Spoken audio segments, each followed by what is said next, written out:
Hello, everyone. I'm here with Nate and Jaycee. You might know them as the founders of Studio 3C7. We've got Jaycee here, who's an ENTP, and Nate, who is an ENFP, who's been on my channel before. And on this video, or in this video, I really want to dive into the brains of these individuals here. Ask about your podcast, your journey with type, and also answer the question, how do ENFP and ENTPs work together, especially if you're working together on some sort of business or partnership project base? Because, you know, a lot of type community discussions, when you're talking about compatibility, a lot of it's geared toward like relationships or friendships. But sometimes with friendships or relationships, you kind of can learn how the person is and just ignore the things you don't like. But if it's a business sort of thing, there are like maybe tasks that need to get done. So you might have to really like work around differences more, or like maybe it's different. So I'm going to give you guys opportunity to talk about that. But first of all, would you guys both like to introduce yourself? We could start with you, Jaycee, since Nate's been on my channel before. Right. So, hi, I'm Jaycee. I am an ENTP 3-wing 2 SPSO.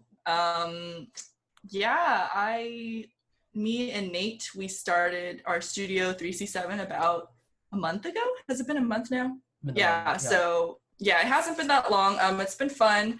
As most people who come on your channel, I'm assuming. I got into type several years ago, just liked to learn about myself initially, because I think most people start off with wanting to understand themselves more, and then finally in relation to other people. So yeah, quick little introduction. Yeah, and what does Studio 3C7 stand for? How did that name come to be? Well, let me go this way. I just can't even with myself. It's been a year now. We've hit 1 year and not moving forward. But then moving forward, I figured that it was meant to be a mouthful. And then I did want to have a partner. So that was something I was thinking of from the very beginning. I realized that this is a lot more fun if it was a conversational style of a show where people can see us just being genuine, being funny, being weird, being crazy, all of that fun stuff, but within the context of the niche that is typology. Right. And so the studio thing came in because I think it was one of our brainstorming sessions where we're like, why don't we just call ourselves a studio and be it like a hypothetical concept or a metaphorical concept, if, since we literally cannot be in the same room, literally. So we might as well have a virtual version of it. Mm-hmm. And that's where we get to work out, and pretty much this is where the show is, which is based off of, nothing kind of thing. Right.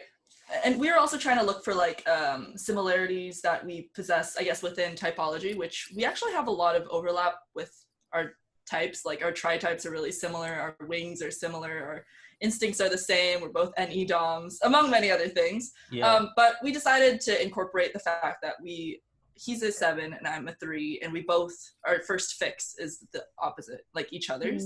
So I'm a 3-7-8, and then he's a 7-3-9. So it's like we were just trying to find a way to incorporate that into a name that is also catchy. The C actually stands for central, so it's 3 central 7. I like to say that it stands for the C from Jaycee, but I don't know. That's what I tell people when Nate's not around. That's a very 3 thing to it's say. It's my show. Don't worry about it. I'm like Studio 3, Jaycee 7, But yeah, it's a good time. Yeah. So let's just dive into this a little bit, Nate, about, I guess, what initially led you to want to start, though, I Just Can't Even with yourself? And how did that sort of evolve to you realizing that you might want to work with a partner? Okay. Well, definitely I figured that early on, since I started getting to type a lot, that I work better talking. Like I've gone through a lot of conversations with people, and if anything, that's basically took up a lot of my time for the past few years. And so last year when I first got into it, I was like, hey, I want to get into producing content, but I wasn't so keen on putting my face on anything. And podcasting became kind of a quick thing. Plus, at the time, I wasn't really confident in myself in delivery, and I just wanted to babble. I figured that, well, my logic was, if I find it somewhat kind of cool to vent a little bit about certain things, someone might find this interesting too. So I decided to just put it out there. And so first season was definitely just a lot of my thoughts. I just wanted to myself to introduce myself to the folks, to know that this is my thinking, this is how I talk, this is how, what are my understandings on type is. And over time, I actually could, like, every time I rewatch or re-listen to my old episodes, I start like retreating sometimes, because like there's some of the cringy things I would say, and like, because I'm not That's really why I don't listen to my old like I videos. don't, because Ben, remember, like, shout out to Ben, but he was like, you should re-listen to your first episode to see how far you've changed, and I was like, oh my goodness, I was listening to the first episode, I'm like, why did I do this? Even like, but then at the back of my head, I knew that we all had to have an embarrassing first episode anyway. Like, that just needed to happen. So anyway. under the context of you being an ENFP and trying to bring value to any ENFPs out there that might be wanting to start something, can you kind of tell us the psychology of, did you have a lot of obstacles to starting, or like what was that like for you as an ENFP, like deciding to put yourself out there initially? I think it's a loaded question for me, because I would say that I am still processing that as I go along. I'm not really the type to, and this is just an individual thing, I don't know if other ENFPs can relate, because like there's part of me that likes to plan really heavily, but there's also a part of me that realizes that I need to be in the pool for me to start swimming. I can't just study the swimming from a textbook. It doesn't work like that. But also, I also knew that there's a lot, like, we're really overrepresented in the type community. There's way too many ENFPs. But surprisingly so, for somebody that's so overrepresented, I can't relate to most of them. And I don't know why that is. And I'm still trying to figure it out. I'm finding some conclusions here and there, but I don't relate to most of them. But so I wanted to, like, maybe create something that in a way taps into the avenue of the ENFPs who also cannot relate to what's being represented on the stereotypes, because there were things like, if you go on Discord, for example, you have the unspoken kind of stereotype that you are supposed to be this whimsical person with really bad TI, and while that is sort of true, it becomes your brand versus your individuality type of thing, so people don't look beyond that. So that was kind of like another part of it. Going back to the shift that I had with getting a guests over, when season 2 kicked in, I figured out that this would be really interesting to make it, again, more genuine if I had people on, so that people could have something to listen to, let's say, as they drive to work or working out or something, that they could listen to. And I wanted it to be more so the other person. I wanted to shift the focus to a guest, because I would say season 2 was very much let me be the student. I want to be taught by these people. I want to give them an opportunity to be able to teach me and widen my worldview. And in, kind of as a third degree result, also widen the people who are listening to the show as well. Yeah. It kind of like hits that many shots with that one Was stone. that kind of a comfort thing for you, is not wanting to be the only one on the spotlight? Yeah, absolutely. I feel like I work better as an interviewer, if that makes sense. Like or if not an interviewer, the back and forth type. Not that I'm not against public speaking. I've done it myself. Like, I've done I think countless public speaking gigs, but I don't like it because I don't like people. Yeah. So, okay. Sorry, that's a recurring theme on our channel. Nate, every episode, Nate's like, I don't like people. People I really suck. don't. I don't like the question and answer, but I like conversations with folks, because that's energizing to me. It's just that, especially intelligent people, it's so much fun to talk to. It's just that that means not that a lot of them. You like some people, but not all. Yeah. Clearly, you must like people enough to want to be taught by them on your... I hate that. I hate that it's true. Yeah. Funny.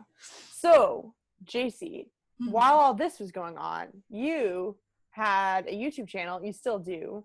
What was, I guess, from the ENTP perspective, what kind of went through your brain before, like, you started...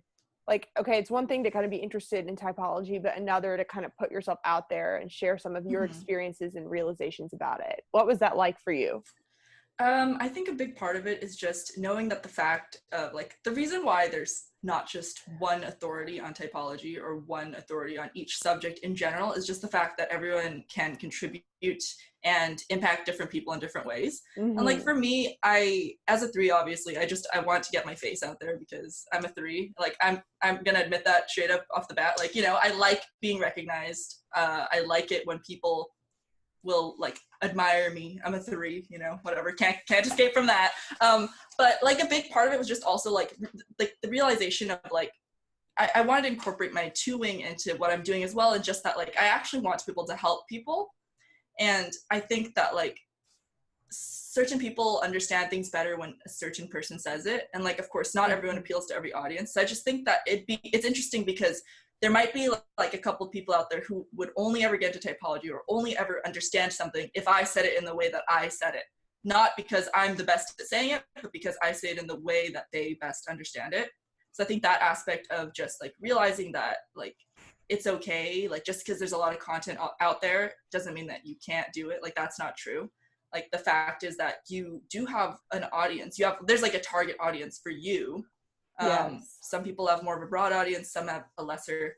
And another big motivator was just the fact, kind of relating to what Nate said, just like not relating directly to my type, just because like a lot of EPs, especially ENPs, are known to be really scattered and like, you know, they're always like, oh, you can't finish what you start. And I'm just like, it's true in one aspect, right? Because NE DOMs, but it's just like, I don't want people to get discouraged by that, because I know that I have heard that and been like, oh, does that mean that I just can't finish anything that I want to do? Like I actually want to do it, you know, like do I just completely lack that ability, especially because ENTPs, we don't have valued SE or TE, you know, it's just like we're kind of just in that boat of, you know, just being a scatterbrain. Everyone calls us like absent-minded professor type, whatever. And I'm just like, also as a 3, just the fact that I like to accomplish things and actually finish things, you know, as a 3, I'm a finisher. As a perceiver, I might not be, right? So I feel like pulling in these aspects and trying to share tips of how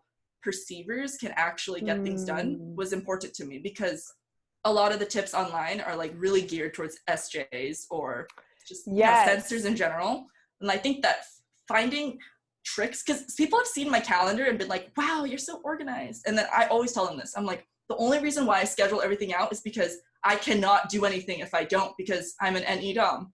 I'll just sit here and play games the whole day and then work on my essay at like 4 a.m. unless I write it in my schedule to do it. So I think just like showing and sharing these tips of how to help other perceivers, because I have the privilege of knowing that I have a skill, you know, of actually being able to accomplish things and follow through. That was a big motivator for me.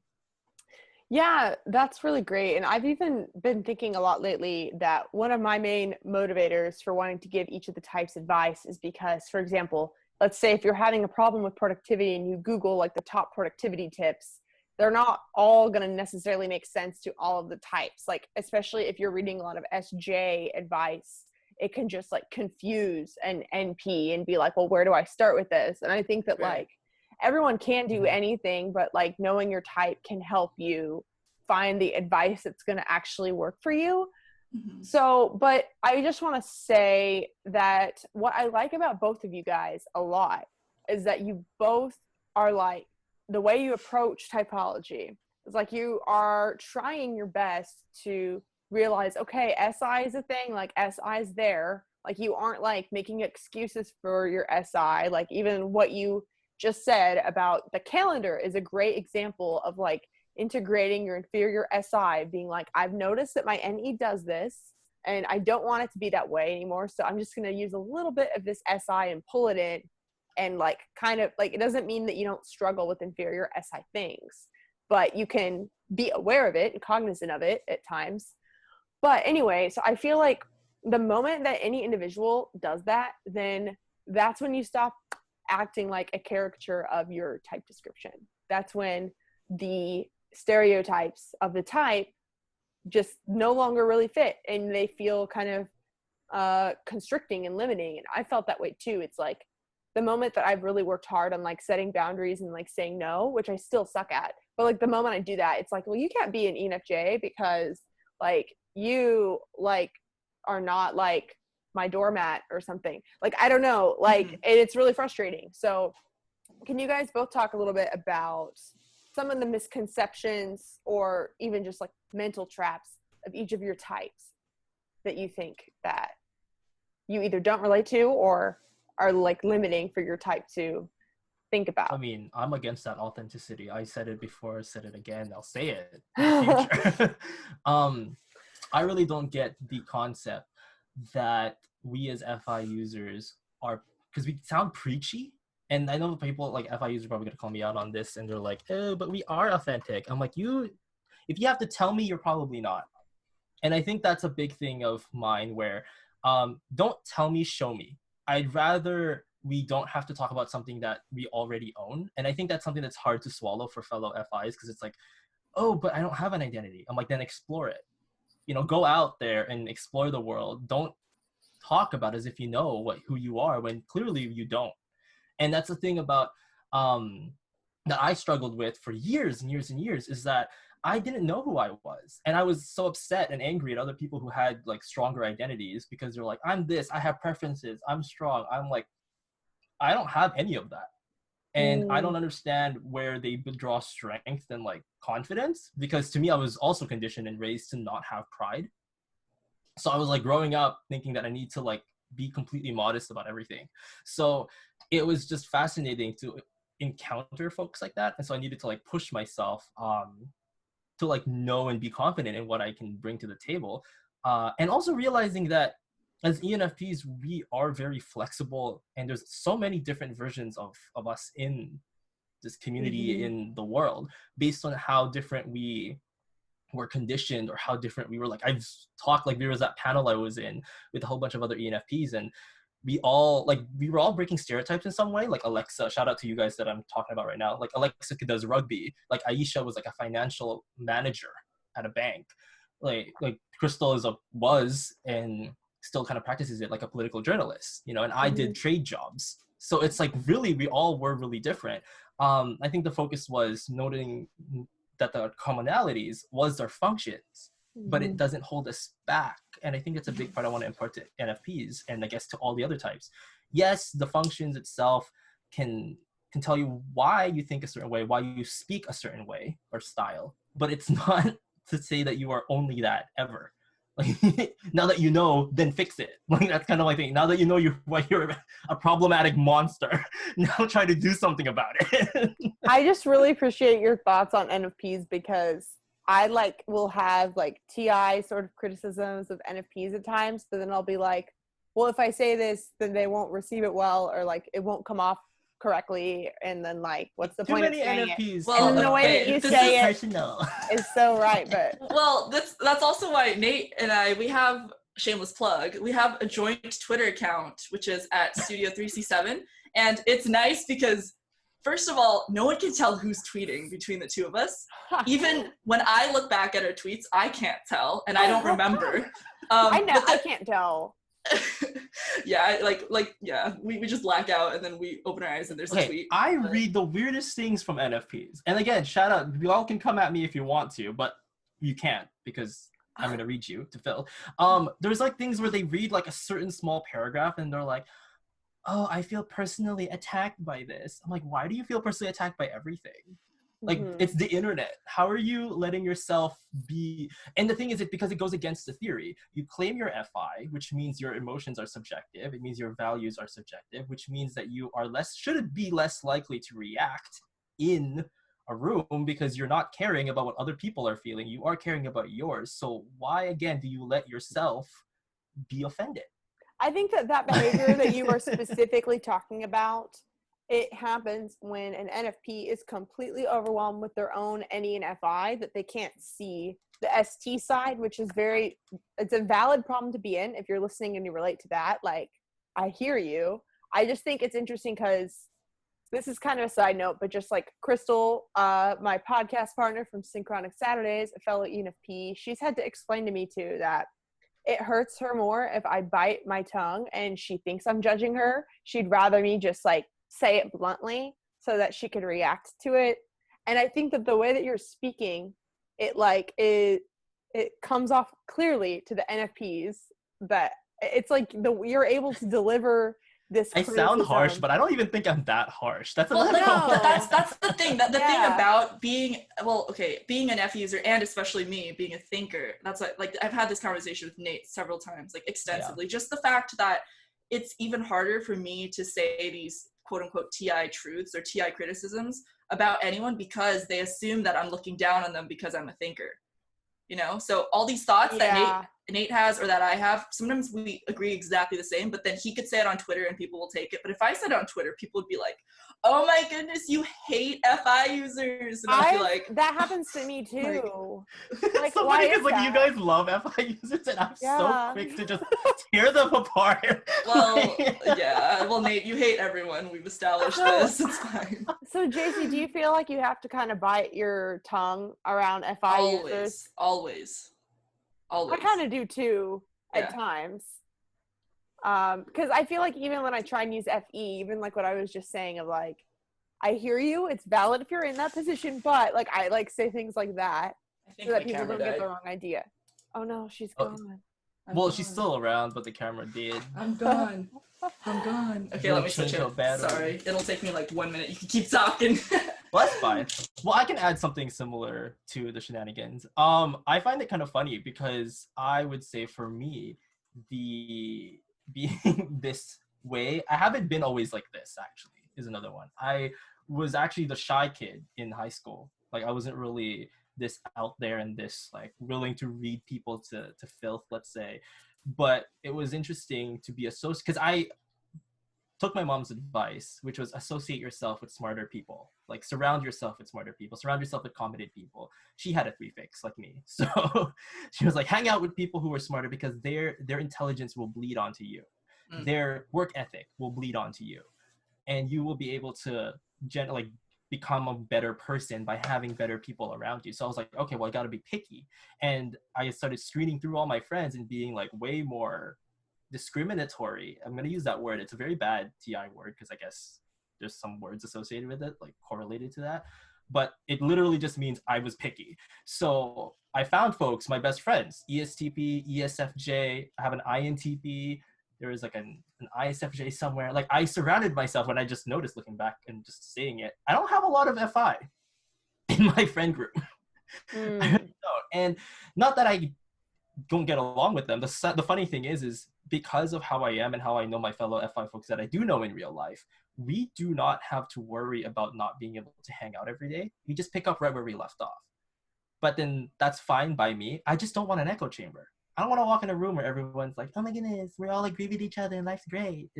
No, it's not. Yeah. Life isn't actually great. Congratulations. Reality hits you. But I get that, but it's interesting because like for me personally, like I can get along with anyone, but the reason for friends, at least for me, is like to feel like I have a place where I belong. And so I do think like, I don't think that I exist in an echo chamber, but I do think that it's probably more likely for an FE user to get into an echo chamber because like I do want like the warm vibe of like people who support me fully and like see me fully.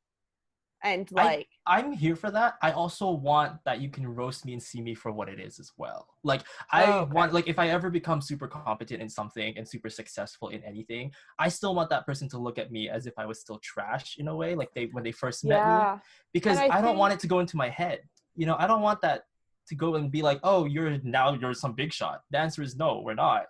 That's at least how I see it. That's interesting because I think as an FE and TI user too, it's like I want the FE vibe of like people who support me and want to see me grow, but part of that also involves like criticizing me if need be, like having their own TI opinions of like always like hold me accountable to things too. Plus, I don't like the whole idea of being sensitive. Like, come on, we can do better. Like, seriously, you're gonna sit there and cry all the time? Like, come on. So Jaycee, do you feel like similarly, if Nate can get away with just like bashing NFPs and in a way that is hard to debate, do you feel like you can do that with ENTPs at all? You know, the whole thing that's interesting, I guess this kind of goes back to what you were asking earlier about like if you relate with your type or whatever, right? Like, or not relating once you start integrating any parts of anything you might stereotypically not be good at.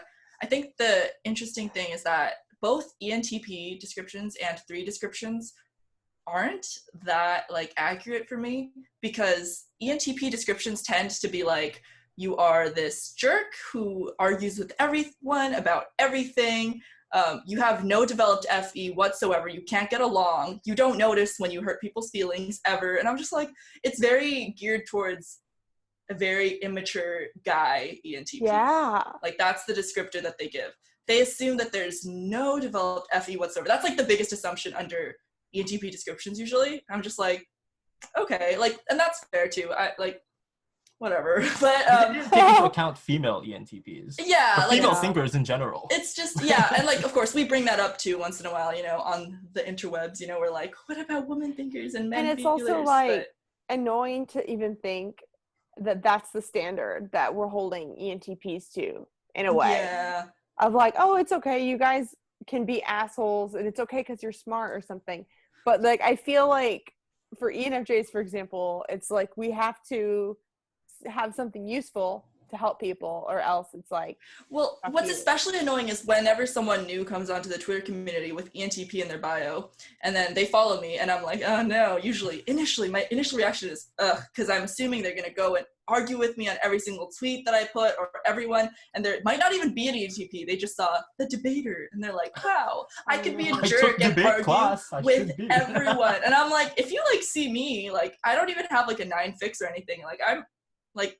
I'm not like, I'm gonna debate you on everything because I can. Like, I'm an SP Dom. I don't have time and I don't care. Like, and also, okay, back to going to like the 3 as well. Like, I'm an SP SO3, and like 3s also tend to be described as SO3s.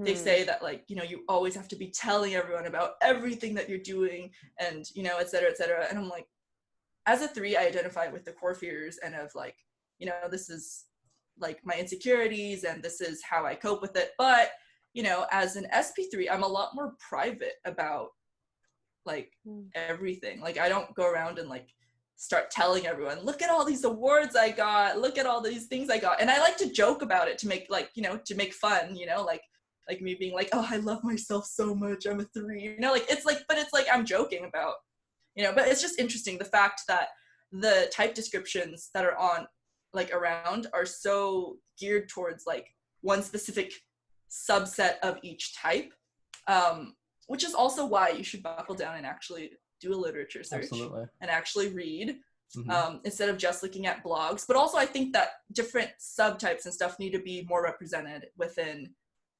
like take the online community for people who aren't going to read the books, you know? Like take the 5s. The 5 SP is basically what most 5 descriptions are, that with drawing hermit style. Right. But like what about the sexual 5? Yeah, the social 5 and the sexual 5s. Like, exactly. Not at all. I feel like all of us can kind of relate in the sense too, where it's like, okay, I learned about type. This gave me some great information, and now I'm going to use this to try and improve my life and not get stuck in my weaknesses. And then it's like, once you do that, then there becomes a sort of motive of where it's like, oh, well, now I need to explain to people like, oh, ENFJs aren't always like this. They could be like this or something. And like, I feel like, I don't know, a lot of people when they first learn type, they might be seeking some sort of identity from it. Like, a lot of people might like the idea of being like, ooh, I'm a whimsical ENFP fairy, or ooh, I'm like the smart guy debater or something. But like, at the end of the day, if you are like trying to label yourself in such a small stereotypical way, you are keeping yourself small and you aren't able to express who you really are. And you can, no matter what type you are, use your functions to like express who you really are. And I feel like, I think, sorry, the beauty of typology is that like you could take the things that they say are your strengths and, you know, like highlight those while working on your weaknesses. It's not like you're going to be like, wow, I'm inferior SI. That means I never make my bed. Therefore, I just don't. I feel so validated. I feel seen. Oh my goodness, don't attack me like that. How'd you know? You know, like, no, like, make your bed. Like, grow up. Like, gosh. Like, grow up, you know? Like, I'm just like, it's not enough for you to just feel attacked by everything if you're not ever going to do anything about it or even reflect. You just say, I feel attacked, and then that's it. Like, it's just like that is like so irritating to me. Like Me too. I find it funny how everybody feels the need to feel something when feelings are a normal thing all humans do. So it's like, okay, we get it. Emotions, you're emotional. What's next? Like you turn up, you log off Twitter. What next? You still there thinking about it? But I want to go back to like the FI thingamajigger thing, which is like,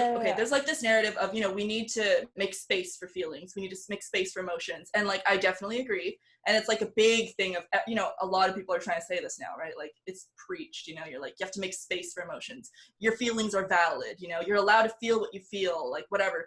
But I find that there's no inverse of, let's make some space for your logic, you know, there's none of that, which is really interesting. Because for me, in let's say an argument with someone, or like I don't know, a hypothetical situation where like, let's say someone's mad at me, so then I'm like, here's your FE space, you can give me your emotions, here's a safe space for you to share that. But there's no reciprocation of, okay, now you could share with me your logic, you know, like here's a space for your thoughts. Like that never comes after that. Like, it doesn't come up. And Nate and I have talked about this in an episode where we said, like, you're allowed to be dumb because everyone's allowed to be dumb. But if you go layer after layer after layer after layer and you're still dumb, you don't want to be layers of dumb.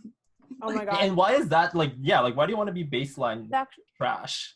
That actually reminds me of, I talked to Crystal about this before, about how like FI seems to want like people to hold space for the fact that they're feeling something and it might not jive with you or it might not jive with the group, but you're supposed to hold space for it. Mm-hmm. But I've said before too that I feel like I wish people could do the same with TI, where it's like, we don't have to agree. Like, I'm going to allow you to think what you think without trying to change your mind or feeling like it's my job to change your mind. Or I also don't like when people make me feel like I have to defend myself of why I believe something, and like, just because if someone doesn't agree, then all of a sudden you're hounded with, okay, well, can you share your evidence? And like, sometimes I don't want to do that. Right. It's like, just leave me be and let me think how I think is how and I don't want to be going backwards and saying that, oh, your feelings aren't valid. I think the creating space for emotions is beautiful. Like, it's great. If someone made space for my emotions, I don't know what I'd say, probably nothing, but you know, like, it's a nice concept and it's a nice idea and it's legit, you know, like if someone feels something, even if you, like, let's say I made someone mad, even if I think that I am like not, they shouldn't be mad. If I think like I didn't do anything wrong, they're still allowed to be mad, and like, that's fine. And they're allowed to express that, but they should also allow the space for me to explain why I also think that they shouldn't be mad without it being gaslighting. And I understand gaslighting is real, gaslighting exists. But I don't think creating space for someone to explain themselves logically, I don't think that should, like, a lot of people like are immediately like, that's such a red flag. I'm like, what? Like, okay. You know what? I wonder if there's a lot of FI users out there that see a pattern of how TPs are. And because a lot of TPs might just not care that much and might just stomp on FI might associate certain, like, even healthy TP behaviors with a negative time. So, like, does that make sense? Yeah. Of like, okay, correct me if I'm wrong, Nate, but it seems like for FI that it's like, once it's been stabbed, you don't want to feel it again. And so you're going to like kind of look at the TE that's associated with it, of the situation, and like try and protect yourself from that happening again. And so you might have like an association with a certain behavioral pattern or a certain thing. Like, just as you were saying, like, anyone that wants to explain their logic, that might remind someone of, oh, that reminds me of when this person who really didn't care about me tried to explain their logic. Mm-hmm. It's funny because I struggle with that concept, because I have to the point now where I've conditioned myself where I cannot let myself have these values without some form of an immediate applicable logic to go with it. Because if I get triggered, I have to ask myself, is the trigger useful? I ask myself these questions, because if it's not useful, why do I let myself be triggered? Then it's useless. It's not not doing anything for my life, and it's merely just putting myself down. I think I'm trying to see if I can word it out in a way that helps the TP subject. Because let me just say something really quick though that might help. Actually, is that I feel like every type kind of has things that trigger them based on their type and based on like what's in their shadow. And so certain things might seem like a red flag to you because of like, it might feel like it's stomping on your functions, but they might not necessarily actually be a red flag. It might just be how the other person is. So like an FP might make the mistake of thinking that anytime they see TI that is a red flag, when maybe it's not always. Well, I also find it interesting that like people are so comfortable with like attacking me for being polar FI. Like I honestly think that people attack me for that quite often, you know? They're just like polar FI, like, dang, you're like this, you're like that. I'm like, I would never go to like your polar function and be like, that's true. Yeah, imagine if and I don't even want to say them, you know, like, and I wouldn't, like. It's a double standard. Imagine if ENTPs were always like, well, I guess some of them are, but if you were always telling ENFPs like, oh, you guys don't know how to think, like you have no critical thinking skills because of your polar TI or Yeah, something see, like, but how come it's okay? Like the opposite, it's like a double standard, you know, like Yeah. people are like, and like, you know, the people are like, oh, you can't just give an excuse that you're polar FI and not work on yourself. I'm like, okay. All right, I'm like, just I'm gonna say a bold statement here, is that it kind of takes FE to see whether or not it's a double standard or not. It takes having good enough FE to assess the whole situation and see if what you're doing is fair or not. I mean, I chalked it up as extending yourself beyond your own perception, because you cannot operate thinking that your perception is correct in the world. Like, who are you? Everybody else is thinking the exact same thing. So, or everyone's thinking that their perception is correct. So you're literally butting heads with somebody who, one, does not relate to you, is their own person. And there's gonna be a wall there. So insisting whether your perception is correct or not is useless and kind of a waste of your time. Why not seek to understand their perception?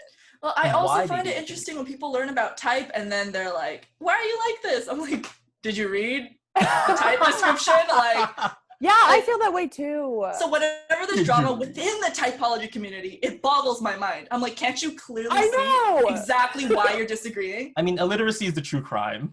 I mean, yeah, Nate always says this. Like, illiteracy is the true crime. And also that's the beauty of Nate and my collaboration. Like, we know where we need each other as much as we hate it as SP Doms. We know where we need each other. And we also know like when to like be understanding of each other, you know? If he's being really bad at TE, I'll be like, dude, what the heck? But if he's like being bad at TI, I don't care. Like, why would I expect him to be great at TI? So I actually have to say, hypothesize that I think that might actually be your FE that is like, why would I expect you to do this? Okay, I don't know how to explain that. Gosh. No, that makes sense, because I can relate or parallel that to my friends. Like, I don't ask FI from my ESTP friend, and I don't ask NI from my ESFJ friend. I mean, but the beauty of why, honestly, I think fundamentally why Nate and I get along, I think, is because he has really well-developed FE and I have really well-developed TE. And I think that's just like, I think it's like we actually appreciate our demonstrative functions. Well, yeah. Like, I mean, I say I hate everybody, but I think the thing is I don't have a vendetta against any type. When you come forward, the whole point of it, the interaction, is whether or not you're pleasant or not. At that point is the only thing.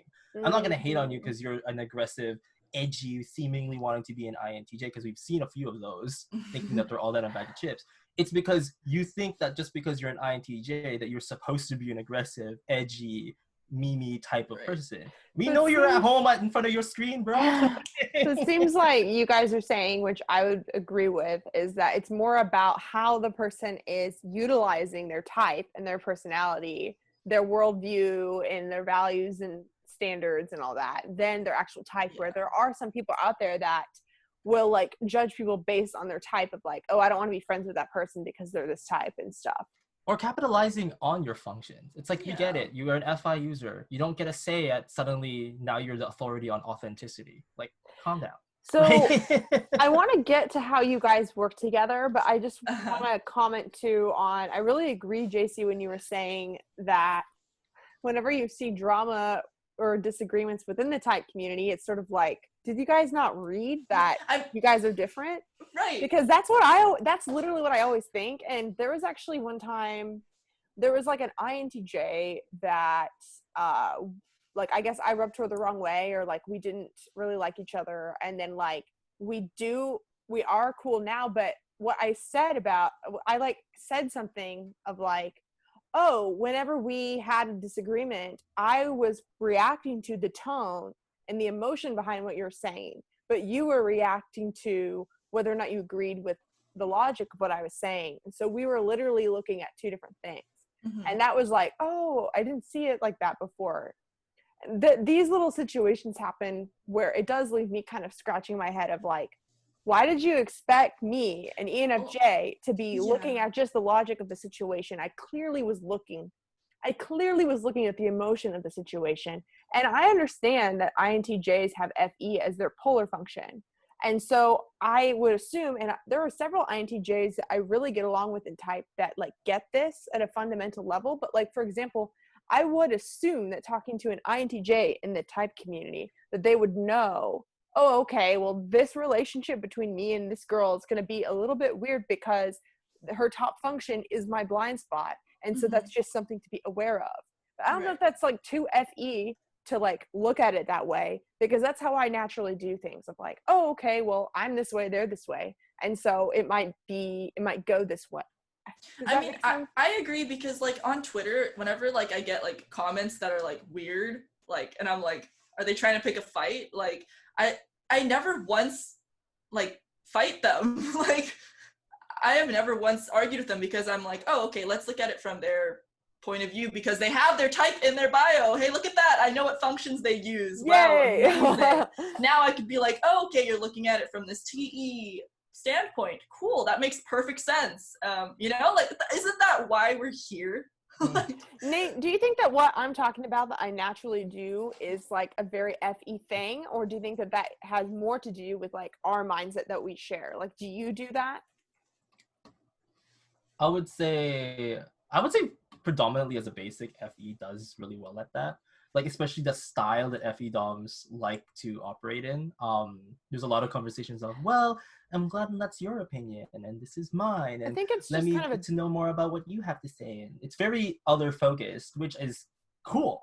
I think like taking the objective emotional data from both sides, all of yes. it. Like looking at but was it which book did we read? Like that personality book that was with Linda or something? Was it Barron's? Yeah. Where she wrote that big book about where she tried to describe FE from a very scientific TI standpoint, where it was like, would you organize your contacts based off of just alphabetical, or based on who do you call more often? Yes. Go for who you call more often, because that is actually way more efficient versus or who you like more, who's who's closer to you, because you're not gonna call this person you only talked once 5 years ago.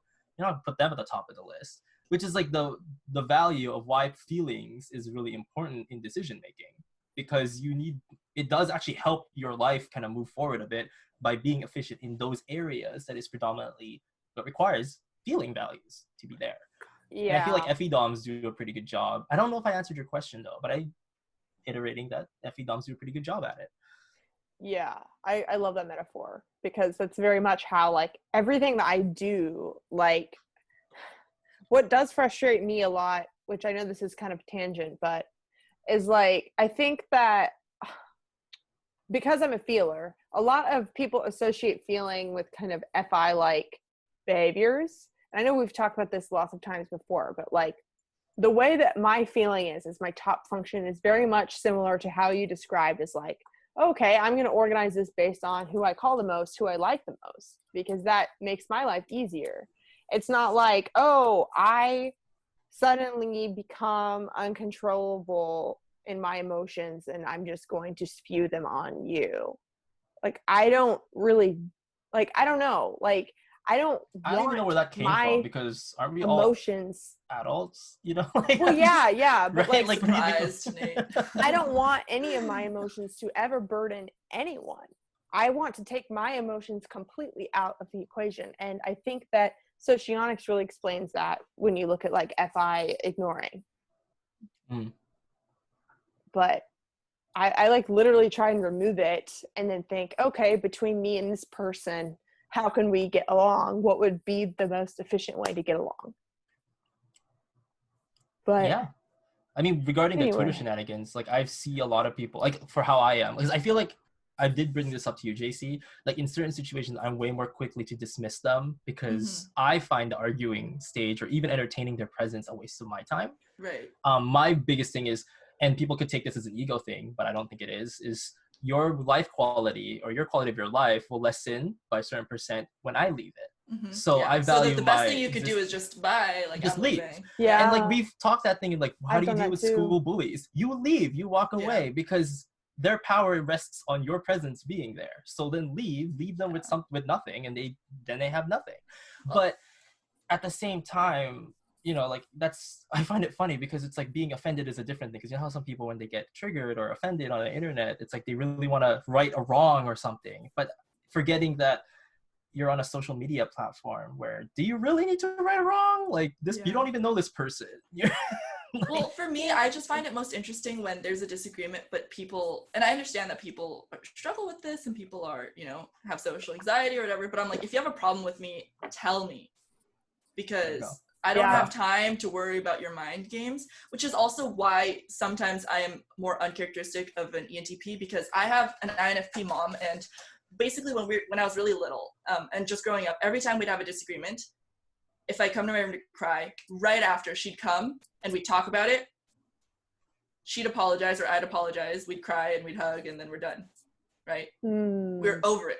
So instead of like the typical ENTP polar FI of you try to confront me with something emotional and I disappear completely, like I'm not like that. Like if you are upset with me, instead of doing the ENTP ignore thing, I actually seek you out. And I know that that is like not very characteristic for ENTP, but for me, honestly, because I am FI polar, it'd be so much easier if they just came to me immediately. Like it caused me so much emotional distress.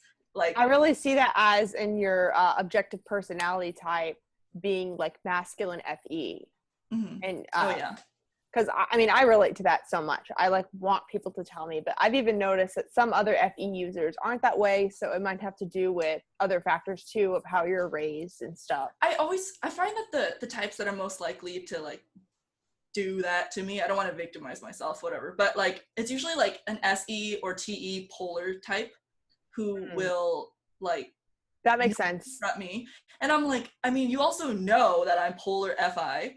I won't notice that you're mad. I don't even know why you're mad. Like like I really don't know. And then like they try to tell me, and logically I still don't understand why they're mad, and I try so hard to be like, just okay, tell me then. But then sometimes they just don't tell me, and I'm like, well, I will never understand it then.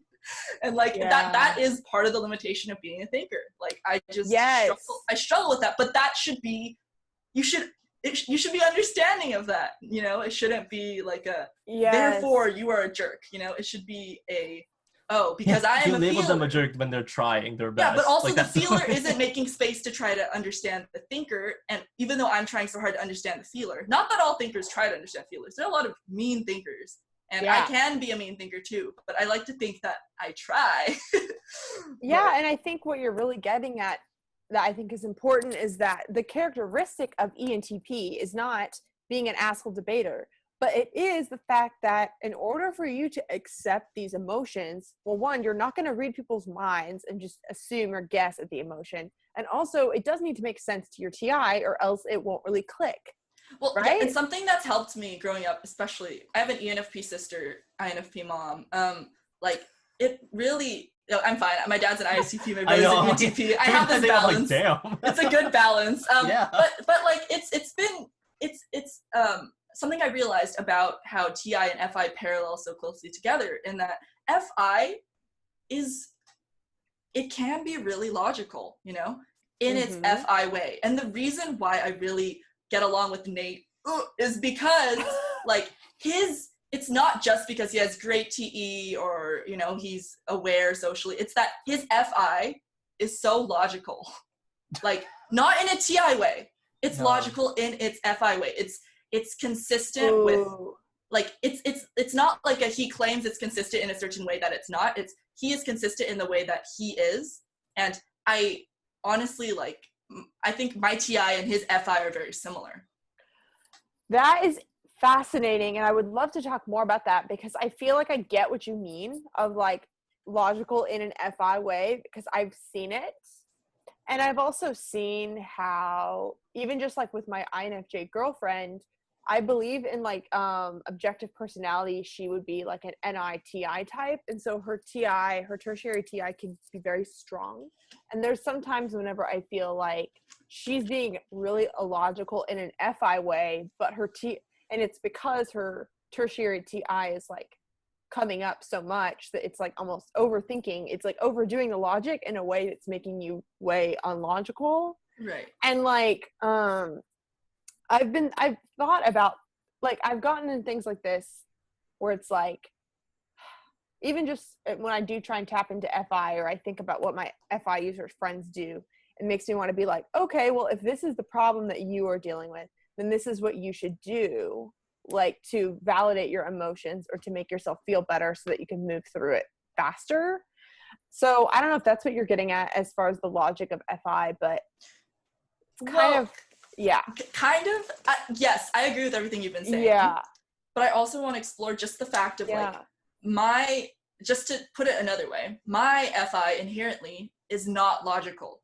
The way that I do my FI is not logical. Yes. And the way that Nate TIs is not logical, you know? Like the way that we do our polar function is not logical, and it shouldn't be expected to. So the way that I might take in my emotions, the way that I might feel is not very logical, and I'm using logical, I think, in a more of a way of consistent and or even make sense within a system, you know, like I'm saying it in a TI way, but like, I think it's a lot easier for me to understand feelers, especially, I think you made that video about like thinkers getting along with feelers, right? That one. Mm-hmm. I was thinking about that a lot. It's, as an FE user, I need to understand an FI user, not from FE or TI, but from FITE, because they are under a different framework from me. And if they are sound in their framework, then I can take it. But if the thing that makes it hardest for me is if they are not even like making sense within their system, that's when I can't. At that point, I'm like, I don't understand. And that's very true, because some FI users are going to seem illogical to TI just because they're different. And sometimes they really are just warping their feelings and making it worse when it doesn't need to be. Right. So, Nate, were you gonna comment on this, or you just? It's funny because like I really got stopped when you said that, like, because my FI can be logical in its own self, which I tend to like. I see it. It's just never really been talked about in a way. Like, even I don't even bring it up because I consider my FI as a very private thing. But I mean, with both of you guys, I've shared my personal values, definitely. It's just that I like to say that mine is it's based off of arbitrary standards that I myself imposed on I feel like your FI knows who and what to invest in, when and why. And like, you don't make as many mistakes as what honestly an ENTP might be more likely to invest in the wrong thing or the wrong with our weak FI. Yes, exactly. Yeah. It's funny because it's like because I would say it's been different like before, but nowadays I'm very keen on, well, I'm going to trust on the fact that I don't like you because somehow something about you rubbed me the wrong way. I'm going to hold space though in the TE that we could still work together. Like we could still operate. The interesting thing about that is if I felt that inkling, I would ignore it completely. If I'm like, oh, I don't like you, I'm like, but you could be useful. Let's be friends, you know? Yeah. Like, it's terrible. I wouldn't go so far as be friends though. Like I'm very keen on putting that forward. Like I've done conversations with people where I'm like, we will never be friends, but I will save you from a burning building. Mm-hmm. Like that's the line. Like I can still save you. Like if you get in a car accident, I will pull you out of the car. But if you're gonna say you want to call me and talk about feelings, I don't want to deal with that with you. Your existence disgusts me. And I want to relate this back to again, Nate and I honestly think that Nate and I are really similar. He is so upset that I said that. But I mean, okay, listen, like it's just like we're both SPSOs, and again, our tri-type is just so similar. Just because you're 378, and I'm 378. You're 739, and I also disintegrate into 9. Like, Nate's 9 is a wing 8. Like, you know, it's very. Yeah, I feel like I'm definitely gonna have to have you guys on again to go even deeper about ENFP versus ENTP. But I want to say too, I thought of an example too of like how your blind spot or polar function is so illogical. Is that I was like recently cleaning and like I'm like moving out this weekend, and I was cleaning, and I like kind of I got really upset at myself because I realized that I wouldn't have nearly as much to scrub on the floor if I would scrub a little bit every week or something. But I always do this to myself where like whenever I move out, there's like all these like disgusting things that I like didn't realize were there, like in the corner or something. And then I like make it a big thing. I make like cleaning before I leave like a big thing where there's like mold on the toilet or something disgusting. And then like I'm in there and I'm like crying and like feeling like I don't know how to clean anything. But like I did this to myself. If I would have used my energy more wisely and like had this be a habit, then. Well, the thing about that is that like, yes, like maybe you could have tried to like employ your SI more, maybe, but also it's just like, it's unfair to blame yourself for your weak spot. And I don't mean it as a, you're so valid, keep your toilets moldy. I don't mean it like that. I mean it in a, you can't hold yourself in the exact same standard as, let's say, an SI Dom. It needs to be, how can I do this in a way that it works for me? Or how can I trick myself into doing it? Or how can I work on it without, I think for blind spots, it's most important to consistently be trying to work on it without like destroying your self-esteem because of it. Yeah.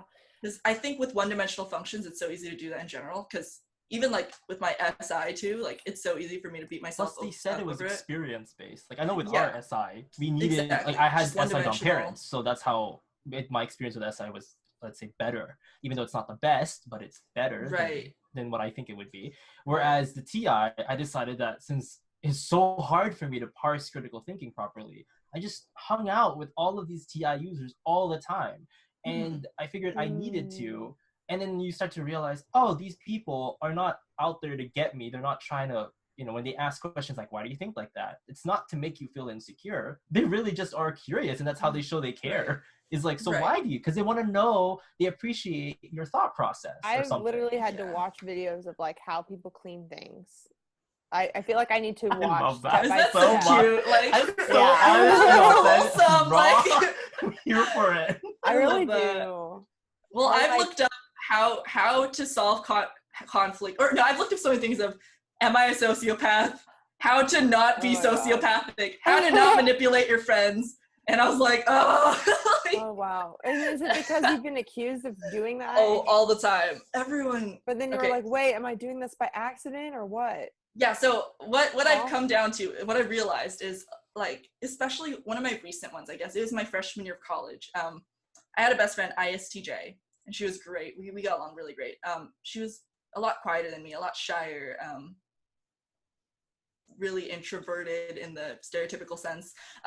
So, like, basically, she told me when we became friends, actually, she's like, oh, I really enjoy talking to you, and she like told me why. Like, she gave me like a list of why she liked me, which was really interesting. I loved it. And I'm a 3, so I was like, that's great. She's just like, you're so confident all the time, and like even when we're not in front of other people, you're still confident. You know, you're really good at public speaking, you're out there, you're not afraid to, you know, etc. And then when we stopped being friends, she basically said, you are a terrible person, and then she told me why, and it was the exact same reasons. And I was like, wow, that's great. I was very consistent. But I find that people, it's because I find that a lot of people. Sorry, wait. Okay, listen. Wait, there's a lot to unpack. I'm not done though. I know, but that was the best punchline ever. Okay. Okay, because that's like, wait, I just need to say though that your TI focused on whether or not you were consistent more than your emotions about the fact that she did that. Well, yeah, I mean, I was upset, obviously, but I'm not going to talk about that. I love that. So, okay, listen. So, literally, like, she basically said that she didn't like how I was always so confident on everyone else, and then like when I'd come back, I'm still confident. And I'm like, didn't you just say you loved that about me? I was like, that actually, wow. Like, that actually happened with my INTP X. Like all of the things that were like his the favorite 3? things that he might have been a 3, but like all the things that were his favorite things about me ended up also being his like things he hated about me. It would be I love how you're able to like bring me and others out of my shell, and how like you light up a room, and then it would be like, I hate how you take up so much space, and I hate how you like are so loud. And it's like, sorry, laugh. That's sad, but it's really funny. Like, okay, so something that I realized is just the fact that I am inherently a very confident person. And I honestly don't think that I am arrogant.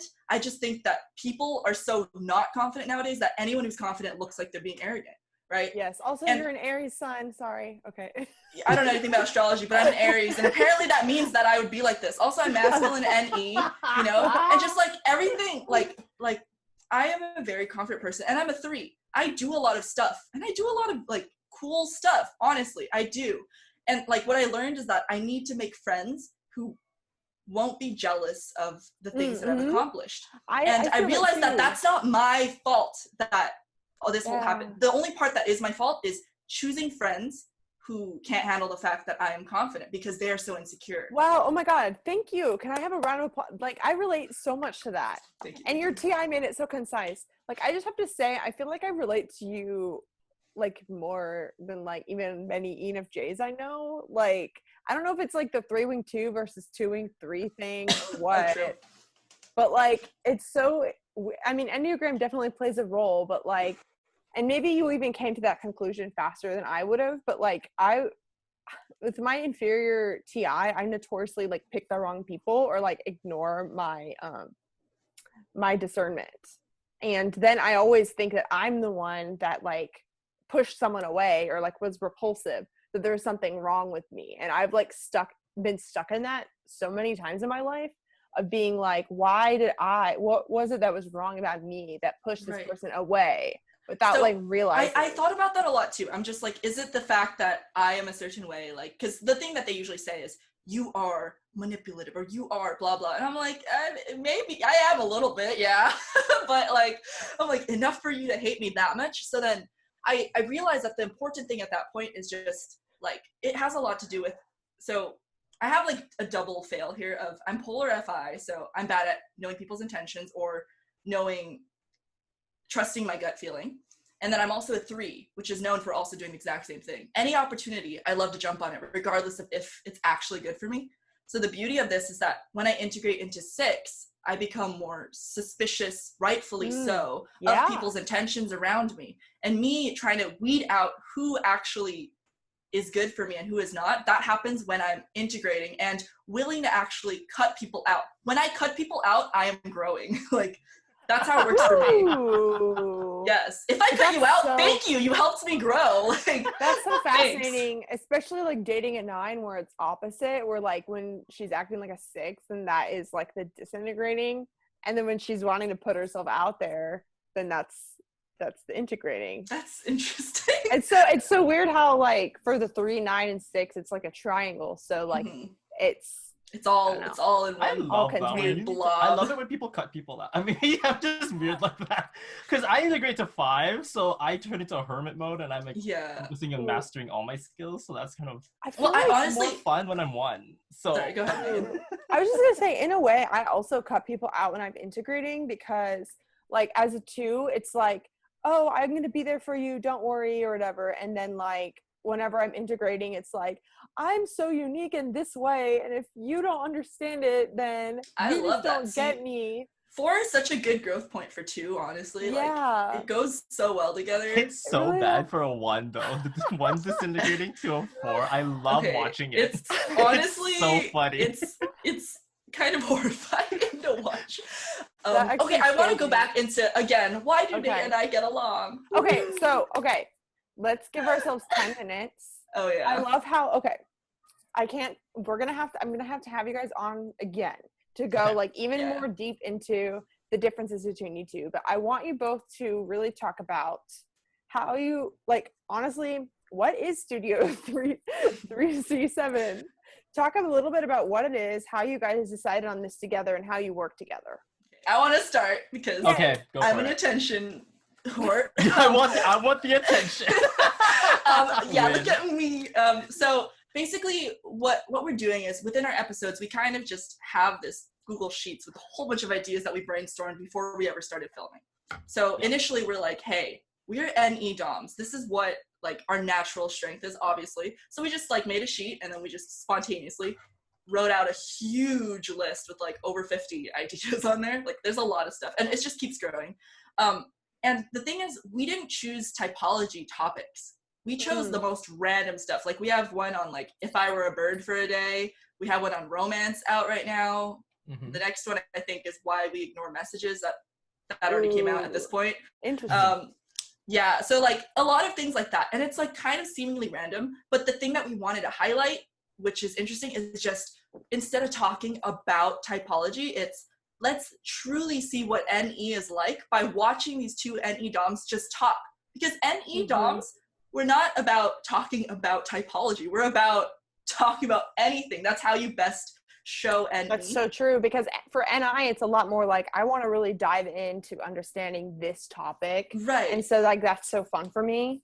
Right. That's different from ours, for example. Like us, we're like, let's talk about everything, and then let's maybe come back to the main point for like 1 second. You guys mentioned type. We do, but we come to our, let's say, conclusions through the explorative aspect. Ooh, yeah. Like we can't come to these conclusions. Like we can't have the NI goal of something. We have to create the NI goal via creating first the chaos that comes in from our conversation. Yeah. So we'll get to it, but then you have to watch the whole thing to get to it. Yeah. Do you think that in a way though that your show could be very helpful for someone that like maybe they want to learn about the functions or like deeper, but they like find it daunting, and so they just want to listen to something fun and lighthearted and pick it up? Well, the thing we also wanted to do was just incorporating, like, I don't want to say like target audience, but it's just like, it's a broader audience, you know? It's, hey, do you want to just hear about romance from two people who like are not inclined towards romance, or are you interested in learning about SX blinds talking about romance? It's the same video, you know? Like, it's just this cool aspect of you could have both. And also throughout the video, we like put our type stacking throughout it, just like, so you just for, if you know about it, then it says our type, and then it has the cognitive functions, it says our tri-type. In case you forgot. In case you forgot, or in case you have no idea, and then you're like, hey, what are all these things? Then you could check it out. Both of our channels are linked on it, and our personal channels are more typology based anyway. So it's like, if anything, we're trying to make it more of like a palatable way to get into typology, even if you're not interested. I feel like listening to it is something where you can really soak things up with and like learn without realizing you're learning, kind of thing. Oh, that's one of our things. We say we unintentionally teach something. Yeah. Is that what it was? Something like that, yeah. I mean, another thing to add to, like, I'm in the OPS play first, which I just realized this is a thing of me now that I have to live with for the rest of my life. And I say this sarcastically because it turns out, I do need to have a back and forth in order to pick up information. We actually have an episode. He needs me. That's the thing. We have an episode called Teach Nate Genetics. So I'm like sitting there as a student because I think that's the next episode that comes out. I think next week. I'm just realizing that. Wait, sorry. This is Megan's channel, not ours. I think I might even like upload it today. Oh, if possible. I don't know. We'll talk about it. But I just realized that I have two business partners that are both 4-wing 3s. Nate and I have discussed this. I was just saying, I'm just like thinking about how you guys are able to be like, ugh, about like, oh, I need you. Ugh. I can't do that with my business partners. I need to say, you guys are God's gift to Earth. No, I'm just. If I said that to Nate, he'd leave. If I said that, he can quit. He'd block me on everything. I'd have to, and I love them, but I would have to say. We know them. That's the thing, though. For y'all watching who do know them because we know them, I love them too. They're really awesome. But I have laughed to one of them in the face. Like, I have laughed to their faces before because it's so funny to listen to fours talk about it. Well, it's like if they do something for the business and I am not like, whoa, great, or something. Like, I feel like my 2 has to be very active of like, well, I'm being harsh on 4s, but I guess it's just like, I know what happens if a 4 doesn't feel significant. So it's like, I'm just noticing how you guys are teasing each other that if I were to get away with that, it would to make it about us again, because I'm self-absorbed, but like Nate and I, like, we have a very good balance of how much work we do. We both split it very well, and the fact that he has TE that's valued and I have unvalued but 4D TE, we know that we can talk to each other about it. Like, I checked in with it, like, we check in with each other, you know, like, hey, am I doing too much work? Are you doing too much work? Like, you know, are we fine? Like, before it gets bad, before he confronts my FI and destroys my soul, we think it out before we get there. Well, and I have this thing with my FI that if I'm feeling compromised, I call it emotionally compromised. If I want to entertain my FI moment, I'd be like, hey, I'm having an FI moment. Don't trust anything I say right now. I'm going to withdraw. It's up front, yeah. I'm going to step back for a second here. Maybe cry a little bit in the shower. Maybe do like those little That's like moments. if when I had a busy week and I was disintegrating, I was like, Nate, I'm disintegrating and I'm busy. And he's like, yeah, that's fine. I'm just going to say stuff. You could apply if you want or not. And it's understood, you know? And the fact that we're both SPSOs means that I know that I at least have enough value, especially now that he's invested in me, that he can't get rid of me that easily. And I know he thinks that because I think the exact same way. I've invested so much time into this too that if he tried to leave, I would like work for it a little bit. You know, at this point, we already like, you know, like if I had long hair right now, I need to do. Yeah, I can't do that. You'd be like, oh, honey, I know. Yeah. So yeah. I want to address quickly though, like with the 4 thing. I have to say though, 4s are so fascinating creatures because they have an eye for beauty, which I don't think is talked enough about. Yeah. Like they're really good at making something look beautiful, maybe because they feel ugly all the time. I swear. Just being real here.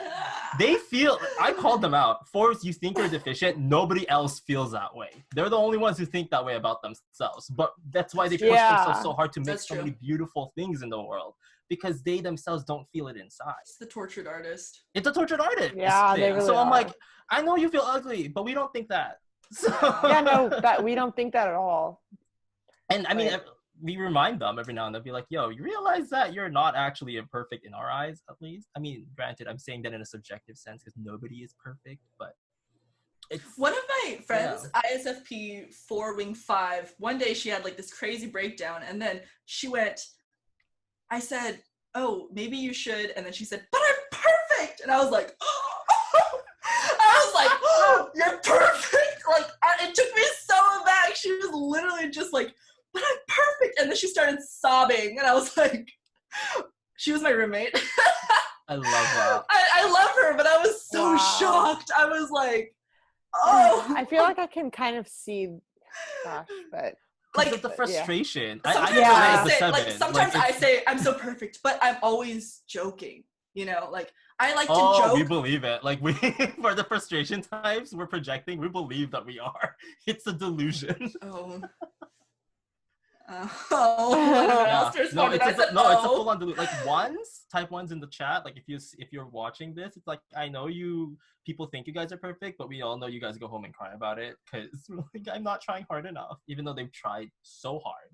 And then 4s are like, I know I'm pretty, not really. Like it's just this full-on. Wow.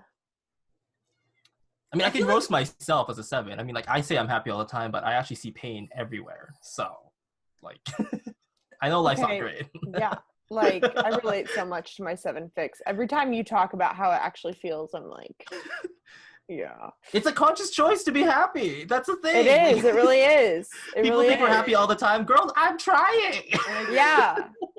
Like, I'm not unhappy, like, almost ever. And it's not because I'm just such a happy person. It's like my 7 fix, you know? I'm like, well, it's a waste of time to be unhappy. And I want to make the most of a situation and have the right mindset for it. Like, even if it's not. Like, even like with the quarantine coronavirus stuff, like, of course I'd rather be out doing things, but like, I don't even let myself think about, I'd rather be out doing things. I think like, I get to use this time to focus on me. Yay. Yep. And like, I just like try and like, I could use this time for this. Stuck at home, we literally started Studio 367. So there we exactly. go. Yeah. We figured, hey, a show about nothing. Let's make something out of it. I feel like this style, like I'm so happy we had this conversation. Like, I didn't use my typical NI of like, I'm going to go in here and get this info. Like, I'm always like trying to like mine for like these little NI things when I have conversations, but I feel like we were able to go on tangents, and I mean, what did I expect with 2 NE DOMs? But I'm definitely gonna have you guys on again to talk more about how you guys work together. But do you guys want to wrap this up with just like 1 or 2 points about what you've realized about, like, you know? That was so NI. I'm sorry. I literally, my brain like my brain short circuited. I was like Can you give me a takeaway, like, of the theme? No. Right, No, go, but Nate, for real. this is all Okay. Okay. Well, I would say that what I took away from this is that knowing yourself enough and knowing that other people are also themselves enough is that allows you to be able to work better with them because you get to coincide with their differences or with what makes you guys different. Even though, let's be real for a sec, like you and I really don't, like Jaycee, you and I don't really have that much issues because I don't really feel triggered with with your TI, and you don't really get much from my FI. Mhm. So it's really been, and maybe that's part of it is also because we're both SPSOs, SX blinds. We don't really care too much about Yeah, these I emotional. don't think it's that you and I like put aside our differences. I don't think we have much differences, like, you know, we don't have much like to be upset about ever anyway, so it's like I think the differences would really be just details that are different. Yeah. Like when I say things, Sorry, I didn't mean to interrupt, but do No. you guys feel like whenever you're able to like sort of delegate things or ask for help of like,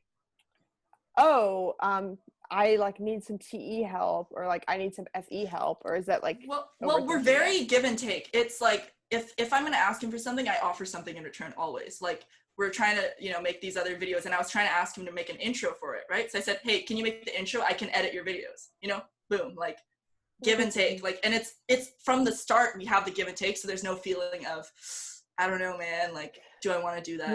Like, well, I also have this thing where, at least from how I believe in it, is if I can't do it, I at least believe that I've done my best, as I've exhausted all possibilities. Therefore, that's why I'm going to ask you for help, because I know I literally cannot do it. But so, like, for example, if I can, I will. Like, I'm not even going to ask you for it. I'll just make it happen. Right. You know, but really the thing also is that, like, Yeah. Nate and I, honestly, we're both, like, really competent people. So we don't come to each other much for, like, I need help with something. Well, it seems like you guys know your strengths and play to them. And because, like, it's interesting how you're saying you aren't really having to put aside differences, because I think that when you are different types, you also have different strengths, which means that you naturally cover for each other. And so as long as you guys aren't like triggered by each other or like bothered, as long as there's that understanding, then I think that you guys naturally, by just being you, are going to cover for each other naturally, which is great. Agree with that. Yeah. And again, you were saying wrap it up. So Nate was kind of saying like other based, like understanding others. I want to say also like with yourself, if you find that like, you know, you don't relate with the type description right away, like don't be afraid to actually jump in and like do your own research. And I know that's very TI of me to say. And for OPS, I'm consumed. So I know that's very that of me to say too. But, you know, like it's like, because some people are like, oh, I thought I was this type, but I don't relate to all these things. And that's all. That's it. That's all they say. They're done. And I'm like, yeah. I'm like, have you tried looking into it more? And they're like, no. Or they're like, you tell me. No. And I'm like, you know, I actually think that is very TI of you, because I almost always, whenever I type people that are really confused like that, I feel like I see a lot of FPs that are like, hey, I think I relate to this, but in other ways I relate to this. You tell me what it is. Well, it's because they're not confident in their own TI or TE. Plus, I take 45 minutes for a single personality test. I'm like done. Like I'm over it. Yeah. I'm stuck 10 minutes on one question. It's like it's not happening. Which, side note, if you want to be typed, I do offer typing services that are linked below. Is there anything you guys want to push? I'll just link your channels. Yeah, that works. That's good. Studio 3C7. I have it written down because I keep forgetting. And the C stands for Jaycee. Yeah. And then just want to make that clear. Find them on Twitter, and you guys should respond to their tweets and try and guess. Guess who's who. If you think I'm just because I'm an ENFP, then I'm gonna make some feely ass tweets. Okay, I think our tweets are very SPSO. I think that's the best way to describe them. Like, yeah. Well, thank you guys for joining me. I feel like I could just chat about whatever with you guys for like way too long. So thank you guys. Week. Stay tuned for next week. Oh, yes. Yeah, and also get used to this background, guys. I'm moving, so it's going to be gone soon. Yay, a move. I can't wait to see your new place. Yeah, it's going to be, the new imagine, setup. Yeah. I don't even know what it's going to look like, but you can imagine my face is going to be a lot brighter because I'm going to have a window. Yes. A window. Like some natural light action. It's funny because like people don't wonder like these details actually make sense. Like, yes, you really have to think about when you want to furnish a home. Like, these things matter. I mean, yeah, like in my room, I set it up so that my desk is behind a south-facing window because it has the best lighting. Ooh, I'm like so excited because I'm already planning on getting these like rainbow sun catcher things to like make it so that yes, my room is rainbow. They're so pretty. Yes, I'm gonna get like mood lighting. Like I'm just like, this room's gonna have this many lava lamps. This room's gonna be purple. This many lava lamps. I'm like, that's so exciting. Wait, I'm so excited. Trying to make it like all vibey. Yeah, like candles. I'm sorry.